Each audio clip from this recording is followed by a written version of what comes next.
Scholars Unbound is a bi-monthly podcast or video series that showcases the voices of scholars who know no boundaries when it comes to the pursuit of knowledge.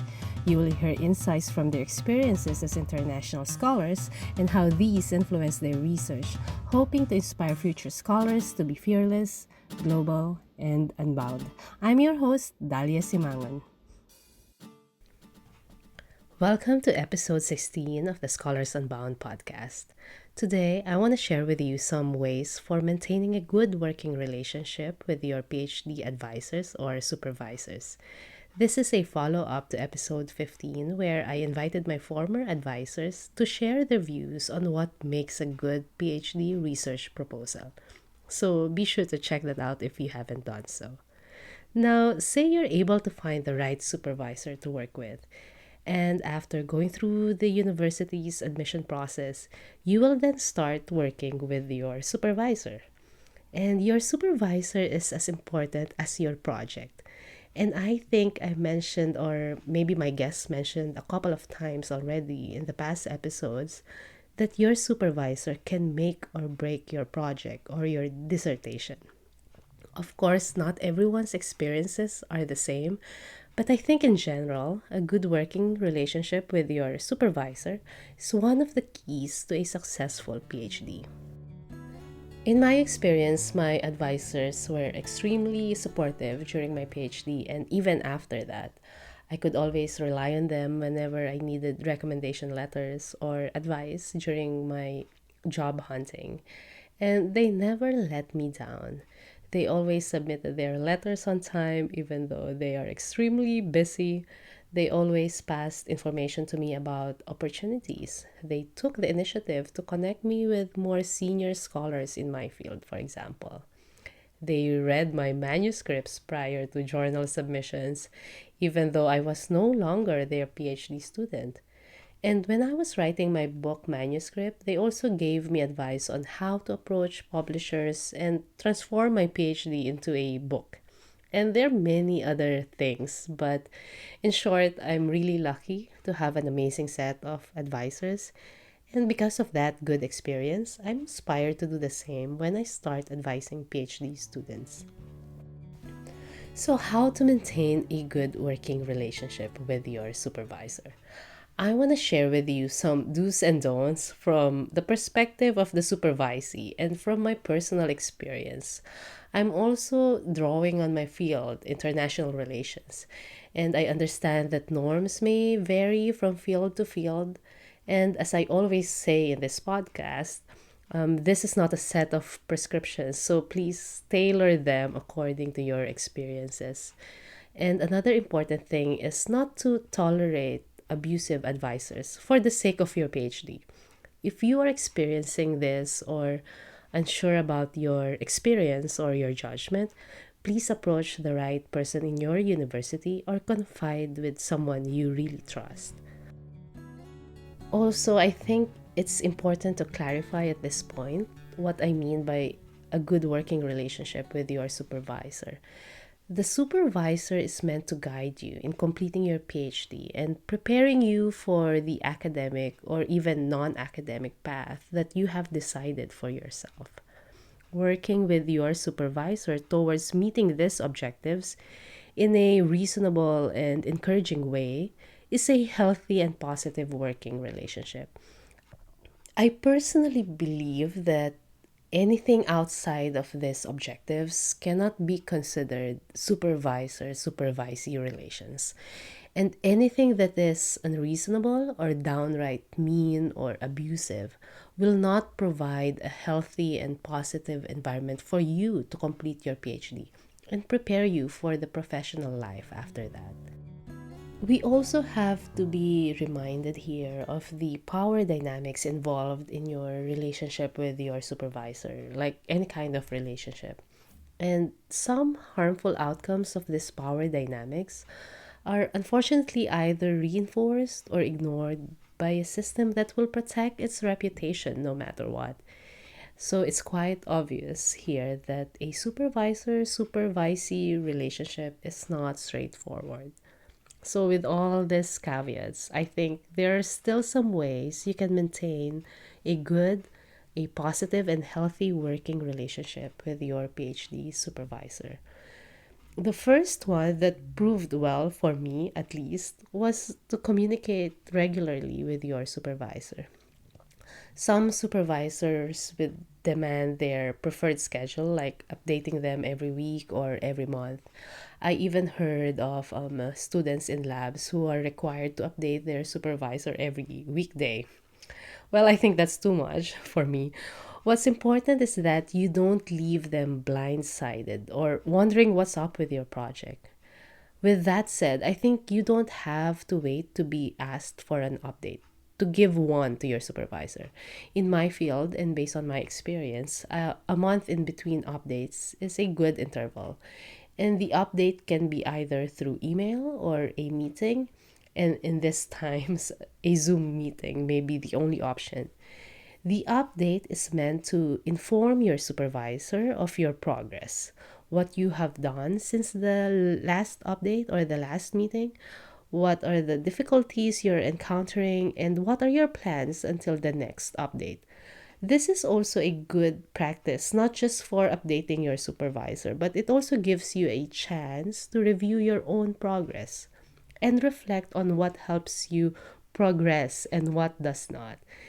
And even if you cannot come to the meeting all the time, it's still a good practice to do a regular reflection of your progress. Okay, second tip is to read their work. While you're updating your supervisor, it's good to update yourself of their recent work as well. Make time to read their books or their articles, and in this way, you'll be able to find synergies between your work. You will also get to familiarize yourself with the way they argue and the way they write. Remember, your thesis has to pass your supervisor first, so it won't hurt if you're on the same page. Reading their work is a part of your learning process during your PhD. I learned a lot from my advisors, and I have integrated their work into mine during my PhD and even after that. Now, the third tip is to maintain boundaries. So, this really depends on the cultural context in which you're doing your PhD. In Australia, especially in my university, faculty staff treat PhD students as colleagues, and we also call each other by our first names. That somehow breaks the barrier, creating a friendly and welcoming relationship. And it's great to be friendly with your supervisors. But at the same time, I think it's also important to maintain boundaries. And this is just my personal view because when your PhD spaces and personal spaces get a little bit blurred, it will be difficult to separate the boundaries between your personal and professional lives. You have to remember that a PhD is a profession after all. A PhD student is a professional. A PhD student is an academic colleague within a faculty. So, a PhD student must be professional in the job setting, which is the university. And by the way, this is also true for professors. So, a supervisor who treats you as a personal assistant instead of an academic colleague, basically asking you to do tasks for him or for her outside the path to meet your academic objectives, that's really not acting professionally. My fourth tip is to not hesitate to consult with your supervisors regarding your writing, regarding the job market, or anything related to your PhD. When I consulted with my supervisors, and this was even after my PhD, about approaching book publishers, they gave me samples and tips about book proposals and even some strategies for approaching editors. I also remember asking them advice for my first journal submission and how to respond to reviewers. I was so unfamiliar with these things before, and approaching someone who is familiar with my work and who is very much experienced in this process was really helpful. I didn't have to navigate these new experiences myself. And most supervisors, I believe, want the best for their students. Of course, there are outliers, But in general, your supervisor would always be happy to help you out and guide you. That's their responsibility, your growth as an academic. And that's why I said earlier that if I become a supervisor, I would like to pass on to my students the knowledge and skills that my supervisors passed on to me. It's like paying it forward.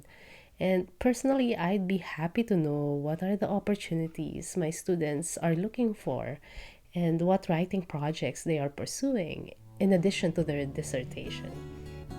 Now, my final tip actually applies to both supervisors and supervisees, and that is honesty and accountability.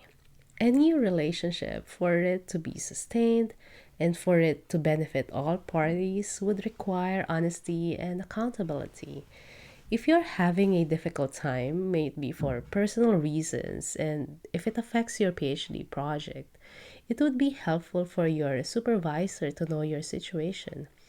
Of course, you don't have to tell all the details, but it's good for your supervisor to know the challenges you are facing so that he or she can provide the appropriate advice for you. And alongside honesty is accountability. If you told your supervisor, for example, that you will send your draft on such and such date, you need to keep your word. And if you cannot, for reasons you cannot control, like this pandemic, you need to tell your supervisor in advance that you are unable to meet your deadline.